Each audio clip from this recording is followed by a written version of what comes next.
may find yourself being uprooted suddenly from things. From it. So every day that I hold on to that gift and I don't release it, and someone else is talking. Yes. Even in the midst of the challenges, Yes, you know, God is there. God is there. You may find yourself being uprooted suddenly from things that you are passionate about. You're sitting in front of you don't know what I'm fine, just let me be.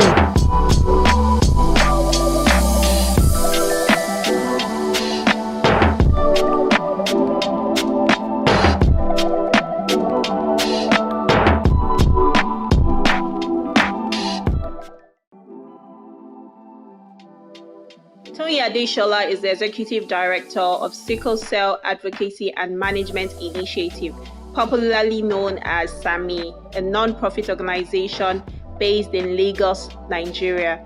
She's a resilience and social impact coach, a consultant, she's a speaker, a sickle cell advocate, and she continues to raise women to own their stories, to build purpose-driven social impact projects and initiatives.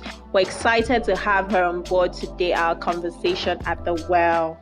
Hi everyone, today I'm sitting with my big sis, Miss Toyin Adeshola.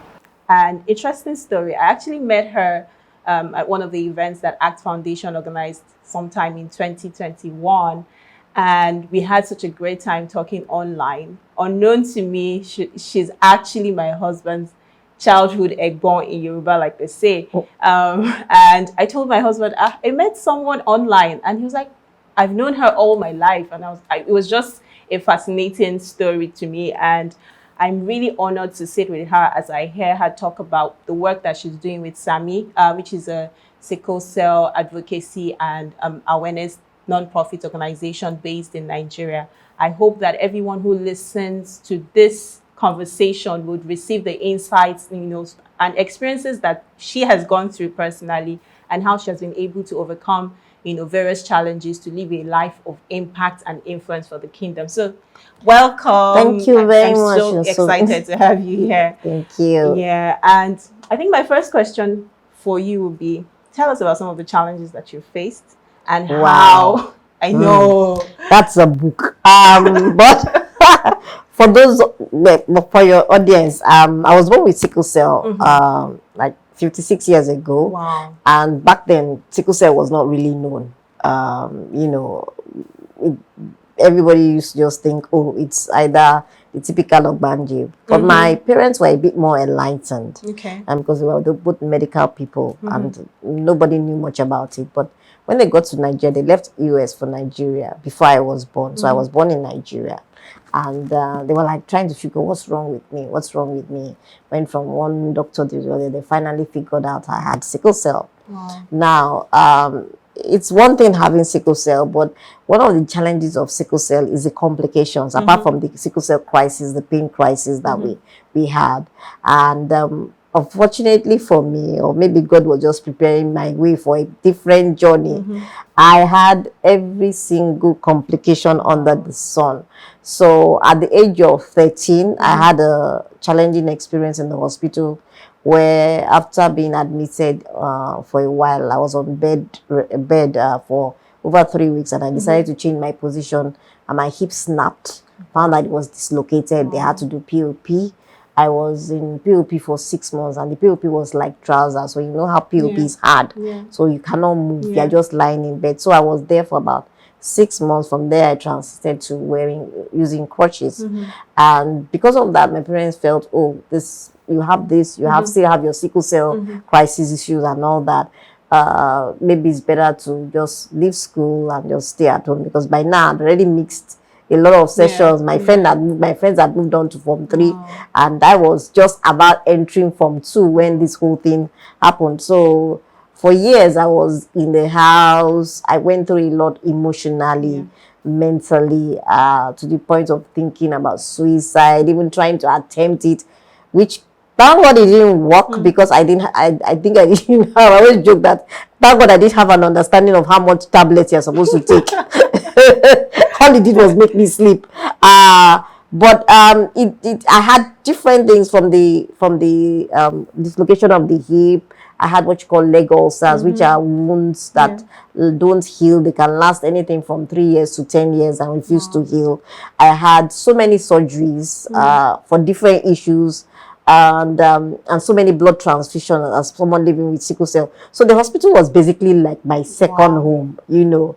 All my education was disrupted, friends had moved on, and there was I trying to battle being relevant, you know, at that moment, because sometimes, God bless our parents, they're very protective and they want the best for you, so they feel okay to shield that, don't let her do stuff. But sometimes it also takes away your sense of independence and sense of relevance, that because you hear people like, hey, and you know that yeah is like, let's hope she leaves.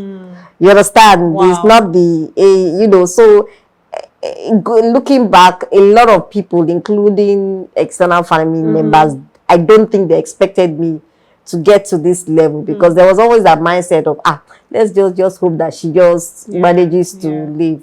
So but there was a point in my life that I decided that this wasn't the way. I knew I needed to do more.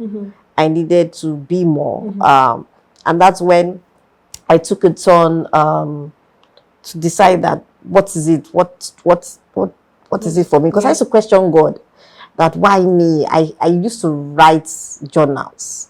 In fact, now I don't know why I don't write it that much, but I wrote and wrote. I poured my heart, I poured the vex of my parents, vex of myself, vex at God, anything that I could think, and just my experiences to let it out, because then I didn't really have many people to talk to. My father was the type of, his post was like vice chancellor in one university, moved to another state, vice chancellor. So friendship wasn't really that. And normally you make friends from school, from going out. So being isolated, there's no way you make that much friends. So I had to find a way to express myself, and it was a journal I did. And it was in that I now began to question what my relevance was, why God was making me go through this. Then I met LIA's sister, who was an integral part of letting me know God, and letting me know God for myself, understanding that yes, I'm going through this, but you know, God still loves me as I am, even despite the fact that I am going through this. That you meet because sometimes when you go through challenge, you think that God hates you, he doesn't like you, or whatever, or why he's allowing the devil to do this to you, and he's not giving you any peace in that sense. So it was in that searching of trying to understand, why am I going through this? I first started attending some churches.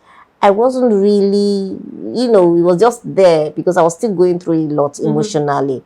And it was in my final year that, because I belong to this university school fellowship in Lagos University, Lagos State University, yes. So I just decided I was going to a fellowship because my parents were very protective, and most of the time fellowships were in the evening. And I wasn't a what do I call it, a border. I was coming from home all the way from Surulere to Lasso, which was really far. Yeah, exactly, in Ojo. So I was like, hey, if I don't go home today, what would they say? What would they do? But I just decided, whatever they say. And today, I'm going to attend this fellowship, and the rest is history. I give my life to Christ that very day. Went to the altar and just poured my heart out to God that this is me. I don't know where I'm going to, but I know that this is not what I'm supposed to be. And from there, it was a journey, bit by bit, trying to understand purpose, because that's where when you're going through challenge, you have to understand your why. A lot of us think, oh, this is because they hate me or whatever, but in every situation, there's a purpose. Every pain, there's a purpose. And it's for us to tap into that purpose and ask God why. What is the reason? Why am I going through this? You know, and it's not something that you just arrive at like that. No, don't get me wrong. But it's something that you have to be deliberate with. You also have to mix with people around that would encourage you. Yeah. Because as I said earlier on, you have the pity party type people, Yeah. and that does not help you. I Yeah. always tell warriors that, look, if you're surrounded by people who are like, oh, sorry, yes, the sorry once in a while is good, but when it becomes a kick you and tell you. exactly, you need people to Push no, you. you can Yeah. do this, you can do that. Yeah. And I was the type of person, maybe in hindsight, I was always wanted to prove people wrong. So I should push myself because I want to show people that, look, this is not the Toyin. This is not the Toyin you thought would be.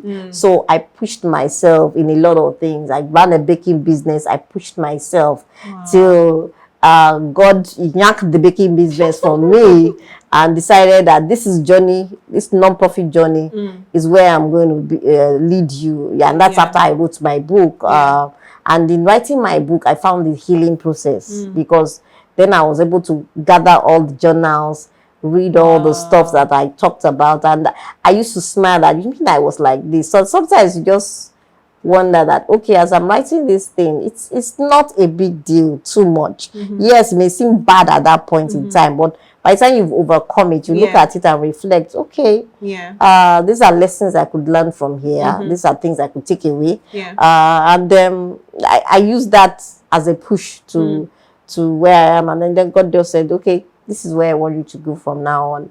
And it's a funny thing. I was baking beautifully. I had God, though, don't mind me. You know, when God wants you to do something, he forces you and does things that you, at the end of the day, you say, I surrender. So I was baking and I used to bake. And when the book came out, I went for a TV program and somebody was telling me, why don't you be a voice for people with sickle cell? I was like, please, I have my own issues. I beg to start carrying another person's problem. Let me sort my own problem out. So I had this, after I left that show, this what kept coming to me that, Toyin, do this. I said, please. So I was continuing my baking business and I baked one cake. That was the first disaster. I baked an 88th birthday cake and thankfully the person was my cousin, but I'm sure she felt bad. So when they cut the cake was bad. Wow. And another time I was baking a cake, big cake. I think it was a wedding. The cake got burnt, and these are things that don't typically happen to me. So my sister was saying, Toyin, are you sure God is not trying to get your attention? Definitely he was. So by that time I realized that this is, if you continue, you will spoil your reputation as a baker already. So just leave gradually. Gradually leave before you make things worse. And so that's how I left baking and started this non-profit journey. Wow. What a story. That's how I said it's a lot. I just cut. Yeah, what a story. And I think one thing I'll ask is, what were some of the practical tools that helped you overcome that season where you had challenges after challenges up until you got to the point where you knew God for yourself, you had a relationship with God, and you could also tell when he was asking you to do something else. So what are the what were... Okay, before my experience of what I say, my full experience of God, there are 30 things I used to do. I used to listen to music. I used to read a lot. Because basically, when you're immobile, you're just there, you can't really do much. So I would listen to the different music. I listen to radio.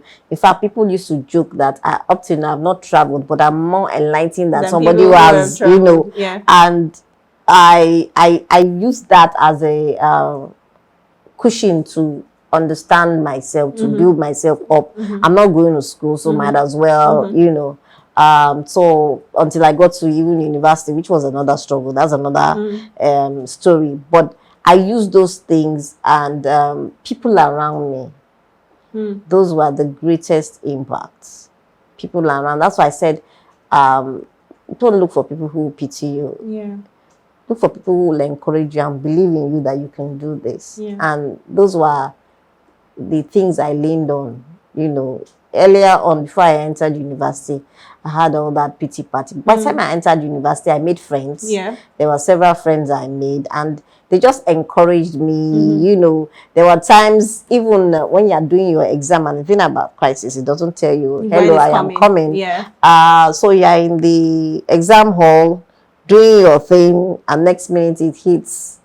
And these people were always there to support me. When they imagine, they would carry me to the health center and all that. And they just pushed me. In fact, they're the ones who even gave me the idea of starting the baking business, because I used to sell cakes in school and all that.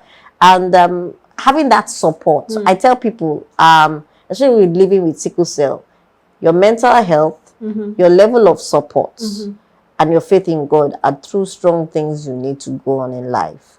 Because when your mental health is not strong, you have those other two to cushion it. Yes, yeah, because it's very important. If you don't have that, especially the physical support, because for some of us, yes, it takes a lot to believe God is with you. Yes. Even as a believer. Yes. There are times that, oh boy, you ask God that. Like, Alpha. Even David was like, God, where are you? Have you gone on lunch? Exactly.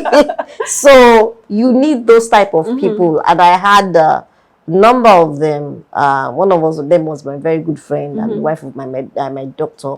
And she was a key to helping me through those times, even when I started my Christian journey. By the time back then it was Freedom Hall I was going you to. went to Freedom Yes, Hall. I went to Freedom.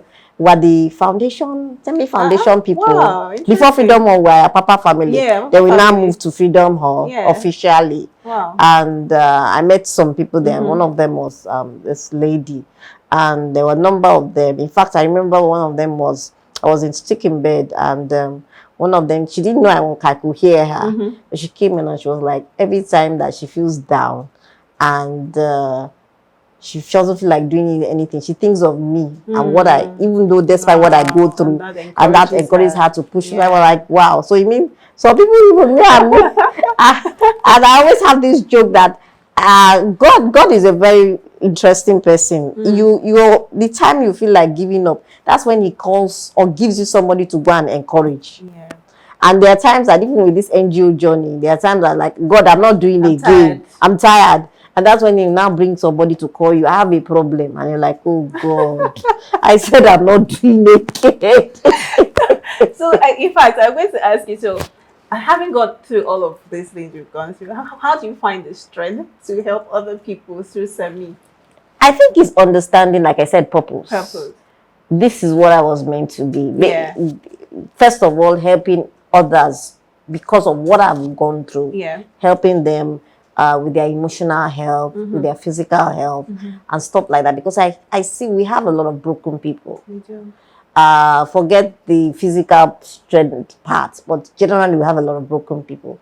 But I feel it's even worse when you have physical illness, chronic illness, regardless of sickle cell or not. And a lot of times we tend to focus on the physical challenges they go through and neglect the mental challenges we go through. So this was God's calling for me, and that's how I keep holding on. You know, like I said earlier on, the joke about whenever I want to give up, he brings somebody to remind me. And that's what keeps me going, because I have to just keep remembering that this is a calling.